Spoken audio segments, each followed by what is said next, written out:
Hey guys, welcome to our channel. So in this video I'm going to show you how to limit quantity on Shopify.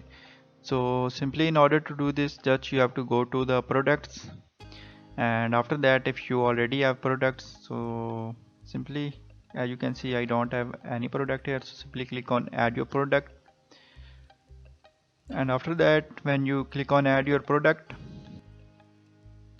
so just type the product name here, like I have add the dresses, and simply add the picture here, like I have select this one, click on open. So now here you can set the price, inventory, so barcode. So here you can see the quantity. So like I want to make available of 6 quantity of shirts, so simply just I have limit the quantity to 6. So here you can limit the quantity like according to your choice. So just I have select the 6, and simply after that click on save button.